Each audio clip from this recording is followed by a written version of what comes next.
is a 1995 Toyota Supra Turbo, and it's one of the most legendary, iconic Japanese cars ever made. The hero from the original Fast and Furious movie, one of the great 1990s sports cars. Today, I'm going to review this relatively unmodified Mark IV Supra Turbo, and I'll show you all of its quirks and features.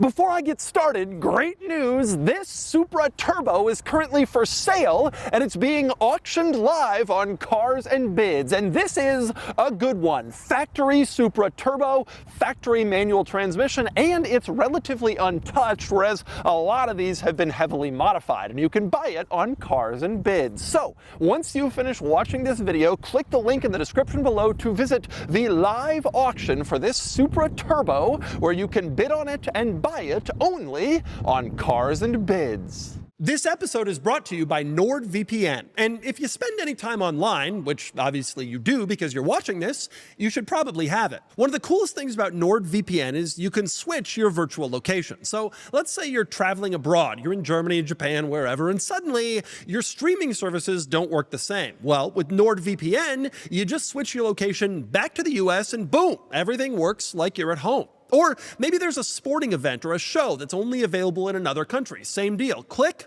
switch, done. It also protects your private data, your passwords, bank details, all the stuff you don't really want floating around out there, especially if you're on a public Wi-Fi at a hotel or an airport. I'm constantly on random Wi-Fi networks, and NordVPN keeps everything encrypted and secure. And here's something most people don't realize. You can actually save money by switching your virtual location when booking flights, hotels, even subscriptions. Prices can vary depending on the country, and NordVPN lets you take advantage of that.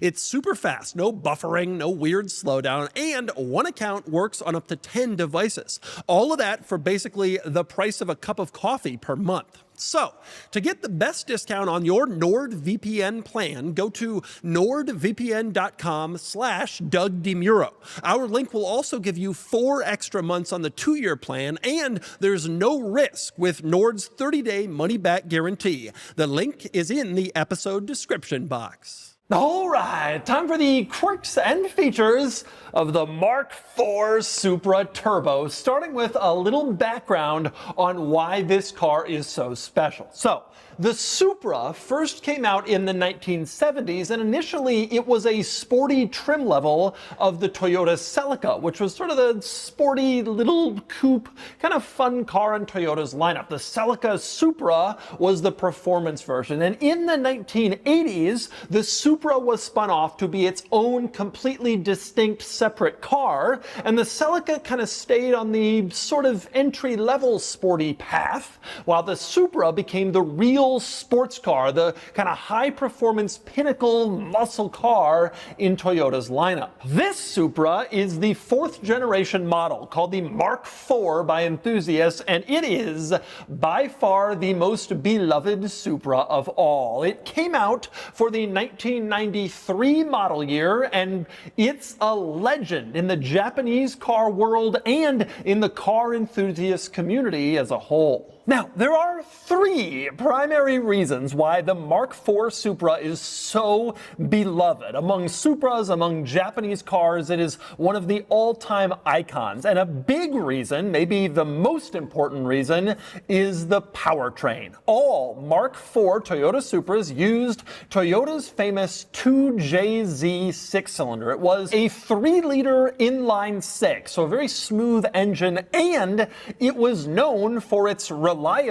These are stout powertrains. They're very difficult to mess up or destroy, and for its tunability. This powertrain was in a lot of Toyotas over a long time, and combined with its very robust build quality, a lot of tuners made a lot of engine builds based on this engine. So there's a lot of tuning capabilities and parts you could buy, and for those 2 big reasons, people love the 2JZ. Now, there were 2 flavors of 2JZ in the Supra. The base model had a naturally aspirated version of it that made about 220 horsepower. But if you stepped up to this, the Supra Turbo, you got a twin turbo version of the same 2JZ 6-cylinder, which made about 320 horsepower. And that was a big deal back in the 90s. In fact, this car, even at around 3,400 pounds, did 0 to 60 in the mid 4-second range, which really made it fast. It's still pretty quick today, and it was really quick back then,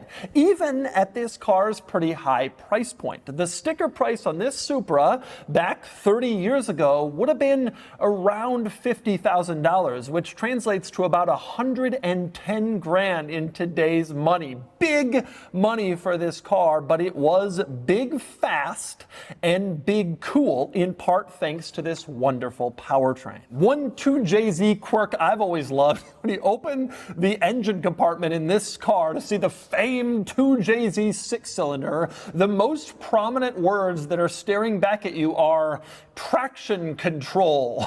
Mounted directly out and facing anyone looking into the engine bay, I guess to brag about the amazing equipment that this car had, traction control. Now, the 2JZ was used in a lot of different Toyota and Lexus products, including the Lexus SC 300, which in Japan was called the Toyota Supra, and which shared its platform with the Supra. The Supra and the SC 300 were more of a grand touring kind of luxury car, and for the Supra, the platform was taken, changed, the car was shortened, the twin turbo powertrain went in, and the Supra was born. And even though this engine is so beloved for its tunability in all Toyota models, the Supra was especially beloved because the twin turbo version was a rarity in Toyota's lineup, and because the Supra's sporty chassis kind of lent itself to performance already before you even started tuning. Reason number 2 why the Mark IV Supra is so beloved is, of course, its movie stardom, its Hollywood celebrity. This car was basically the hero car in the original Fast and the Furious movie. And of course, many sequels spawned since then. The Fast and the Furious movies have kind of become the defining car movies of the last 30 years. And in the very first one, Paul Walker drove a Supra as the fast hero car. And it was a big part of maybe the most memorable scene in the whole movie, where Paul Walker, driving the Supra, pulls up next to a Ferrari on the Pacific Coast Highway, and he says, "How much does it cost?" And the Ferrari guy says, "More than you can afford, pal, Ferrari," condescendingly talking down to the loser in the Supra. Of course, the great irony of that scene is that in the years since, the Supra's star status has elevated its price tag well beyond the Ferrari F355 Spider that was used in that scene. And these days, the Ferrari owner would ask the Supra how much it costs, and the Supra owner would tell him that the Supra is far more expensive than that cheapskate Ferrari. And part of the reason for that shoot up in values is the powertrain, but also the movie icon status. And finally, the third reason why the Mark IV Supra, I think, has had so much success and love sent its way, the reason that not as many people talk about, it just plain looks cool. Japan sent us a lot of special sports cars in the 90s, and they didn't always look great. The Subaru SVX and the Mitsubishi 3000 GT were awesome cars, but their designs were more fussy. They were a little bit overstyled. The Acura NSX was super cool, but it had more of a focused performance car look. The Nissan Skyline GTR was an awesome vehicle, but definitely less of a true sports car design, as it started life as a family sedan.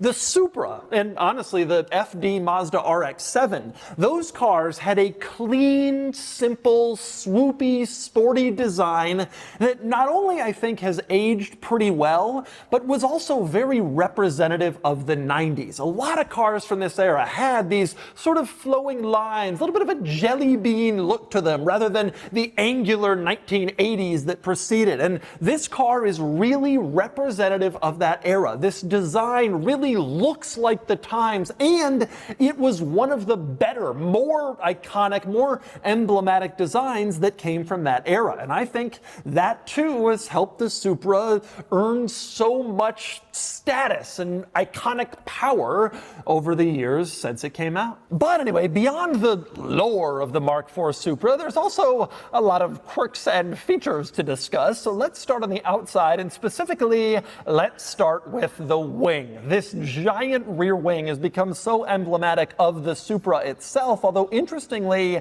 not all Mark IV Supras had the rear wing. Most turbos have it, but it's not a given, and some base model naturally aspirated cars have it too. I've always found that a Supra without the wing almost looks naked. It just doesn't look quite right. To me, it's like the Countach. Yes, they were made from the factory without a wing, but in my mind, the Supra has a wing. And not just any wing, but this ridiculously large one that was probably the biggest wing on any of those mid-90s Japanese performance cars, at least from the factory. Definitely a very iconic part of the Mark IV Supra design language. As too was the font written on the back. Supra, written out like this. Again, very 90s, this sort of font look, but it's also just so characteristic of the Supra. When people think about the Mark IV Supra, they think about this famous font, which was on the back of all of them and which everybody remembered from the posters, the brochures, and the cars themselves. Now, this is a factory Supra Turbo, but it doesn't say turbo, and that's because they didn't start adding the word turbo until later in the production run. Early Supra models just said Toyota Supra, whether it was a turbo or not. That's all you got. Turbo came later. Now, the other distinctive feature around the back is, of course, the taillight situation. You have two taillight housings, as you can see, of course, one on each side, but the distinctive part was that inside each housing, you have individual housings for the taillight, the turn signal, the brake light, the reverse light on either side. And that created this very distinctive Toyota Supra lighting signature that was so well known. It combined for this tremendously distinctive rear end with the wing, the Supra badge. It was all very Mark IV. You look back on this car, you won't mistake it for anything else. Now, the other interesting exterior quirk of this car is the roof situation, because like other 90s Japanese sports cars, the Supra was offered with different roof options. There were two. You could get a full coupe, just a regular hardtop coupe, pretty normal, pretty standard, or you could get the sport roof, and that was a Targa top that could be removed. Now, this car has the sport roof. You can easily tell because the line across the front, the line across the back, these of course are body lines for the removable top that can be taken off. And removing the sport roof is actually quite difficult. Unlike what they showed us in the Fast and the Furious, where the Supra is used and they throw the roof off while they're doing that heist on that 18-wheeler on the freeway, it's actually quite a process that requires a Toyota tool bag that comes with the car. This is it. This came with all of the sport roof Supra models. You can see there are two tools in here, and they have very important purposes. This tool is used to unlock the sport roof. And you can see there's a hole in the center that says lock and unlock, and you would stick this tool in here, and you could twist it left or right for lock or unlock. That's the beginning of the procedure. Next, you would take this other tool, which actually is basically just an Allen wrench, and you would stick it in all four holes on all four corners of the Supra Sport roof. You had to do each one, you had to unlock the bolt that was in all four sides, and only then was the roof ready to come off. And from that point, you could just kind of push up on the roof. A lot of these have been sitting in place for years, so they're kind of hard to do, but you push up and then you can remove the roof and you have an open top Targa convertible situation, which is kind of cool. Now, This procedure is a lot more difficult than basically every other car. Even cars from this era had latches you would just open with your hands. You didn't need a tool. For some reason, the Supra just made it more complicated, and that leads most people to just leave their sport roof in place, often for years or even decades. But they can come out, and that's how. And when they're removed, interestingly, the sport roof has a place in the trunk where it can latch. You see here on the corners of the trunk, you have these plastic pieces where it can latch into place and kind of get stuck down so it doesn't come out, and that way you can bring your sport roof with you once you take it off. The drawback, of course, is once you have it latched in the trunk, it's taking up pretty much all of your trunk space, and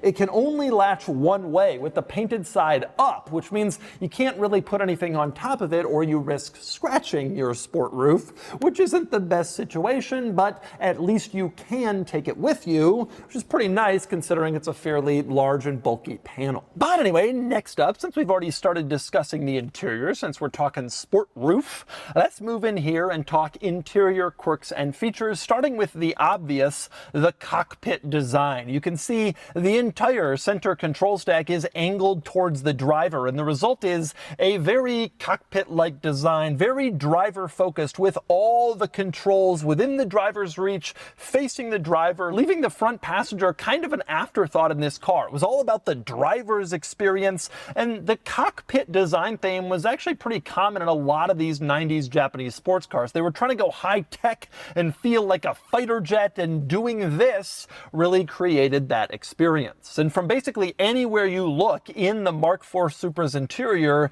you have that feeling. From the passenger seat looking over at the cockpit, the driver's seat, you're really surrounded by all the controls. That's how it feels in here, and it was very intentional. One ironic thing, though, I think, about this cockpit look is that it all sort of focuses in the center on the steering wheel, which is just a generic 90s Toyota steering wheel. Looks like it was borrowed from a Camry or a 4Runner. It's kind of disappointing the Supra didn't get a sportier wheel. Interestingly, it actually did, but not until 98, which was the final model year here in the States. So all of the earlier Supra models had this 4-spoke generic Toyota steering wheel, and they didn't go true sporty until the year they just got rid of the car entirely. Now, there are a few quirks in this cockpit setup, starting with the climate controls, which again really are faced toward the driver to the point where the passenger is actually almost at a disadvantage in seeing and accessing them. This is all driver focused in here. And I've always loved the fan speed control in this car, because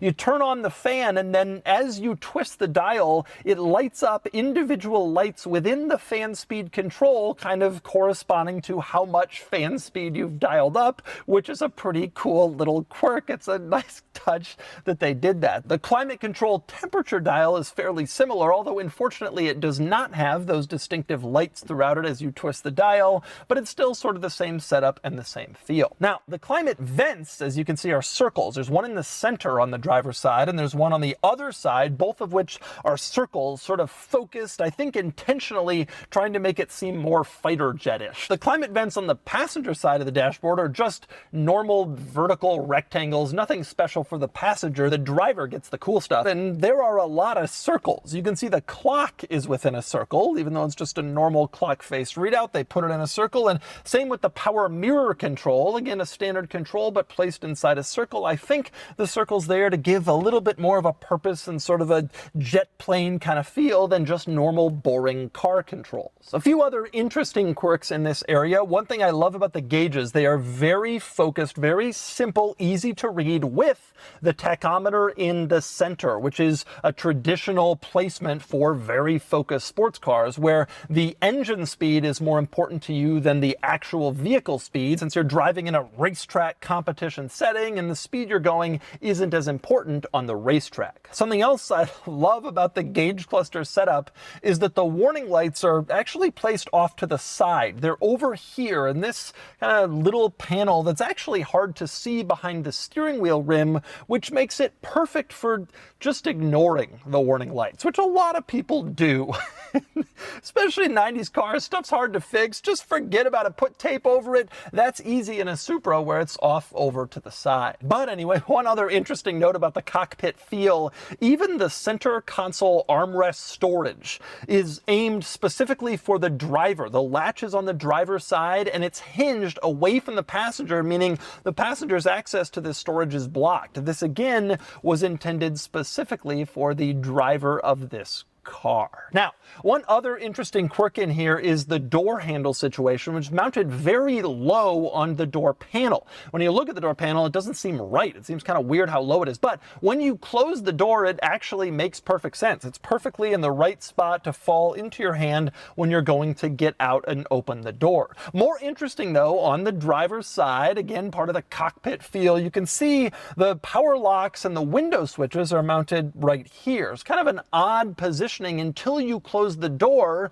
and discover that they're mounted there because it fits with the overall cockpit design. And when the door is closed, those switches are now facing the driver in the same sort of general shape that all the other switches are as a part of that driver-focused cockpit. It's actually kind of cool and interesting design when you think of it that way. And by the way, speaking of those switches, the window switches in this car are just standard Toyota window switches off basically every other Toyota from this era. Same deal with the stalks coming off the steering column. The turn signal stalk with the headlights on it, the wiper stalk, they were on basically every Toyota product in this era. I already mentioned the generic steering wheel, which is another example of this, but also the radio head unit. It's fit into the cockpit shape, but it's just the same Toyota rectangle head unit that was in a lot of different Toyota models for a long, long period of time. It's kind of funny that Toyota, even in the Beast, the highest performing, most expensive Toyota model,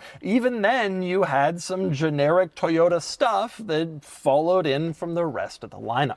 By the way, one other notable item in here is the transmission lever, the manual shifter, as you can see, which I think is perfectly placed. It's sort of short and stubby, but it falls perfectly to hand based on where it is, and it's really a wonderful piece. I'll talk more about it when I'm driving, but the important thing to know is these were offered as 6-speed manual transmission cars or with a 4-speed automatic. And yes, you could get the Supra Turbo as a manual or automatic. Of course, also true of the base car. These days, everybody wants the manual, and a lot of people are swapping the automatics out for manuals, but both were possible when this car was new. Anyway, next we move on to the back seats, and interestingly, yes, the Mark IV Supra has back seats. That was actually a pretty big deal because most of these 90s Japanese sports cars didn't. The FD-RX-7 never had back seats in the States, the 3000 GT, the 300ZX offered back seats, but only in a 2+2 model that had a specific stretched wheelbase and kind of screwed up the whole look of the car. So it's pretty impressive to see the Supra come in standard with back seats without a long wheelbase or a special version. With that said, the back seats are really basic. You can see 2 individual buckets back there with seatbelts, and that's about it. You don't get a climate vent, an ashtray, a roll down window, even a storage compartment. You get nothing. You should just be happy and feel lucky that you're riding around in the back of a Mark IV Supra. Now, with that said, the seats do have one nice party trick, which is that they fold down to increase your cargo capacity, because the cargo area opens up to the entire cockpit, and so you can fold the seats down and get more cargo space in back. Kind of a nice feature. Now, and since we're talking cargo area, next up, let's get back here and access it, which is made possible through a pretty cool quirk, a hidden keyhole that's been kind of subtly placed in the taillight on the passenger side. So you don't have to stick it in the middle in the body where it's very obvious. It's sort of hidden in here in the taillight assembly.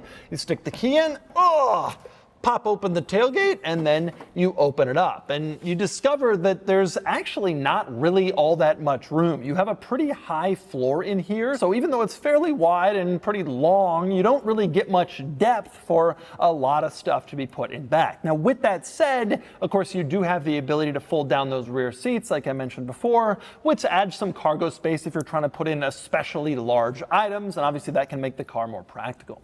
One other interesting quirk back here you have a little switch to turn on a light. So if you're loading or unloading stuff in the dark, the light strangely doesn't come on automatically. You have to find the tiny switch to turn it on. But once you do, then you can get a little illumination when you're taking stuff in or out of your Supra at night.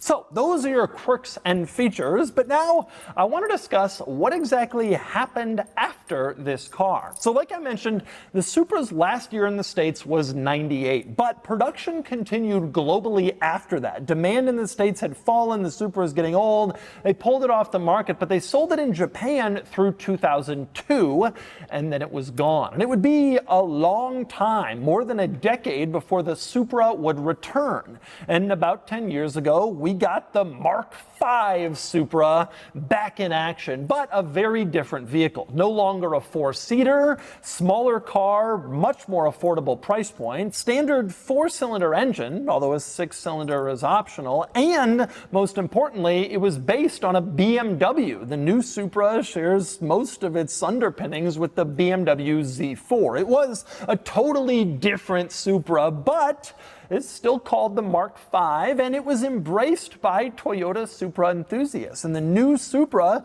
has actually found a big tuner culture of its own, just like they had for this one all those years ago. And it's actually been kind of cool and kind of encouraging as a car enthusiast to see the Supra return and still find that culture even in today's world after the name had been dormant for so long. So the Mark V Supra has brought it back, but the Mark IV still reigns supreme in everybody's mind. And so with that and all the quirks and features, now it's time to get behind the wheel. Let's talk about how the Mark IV Supra Turbo drives.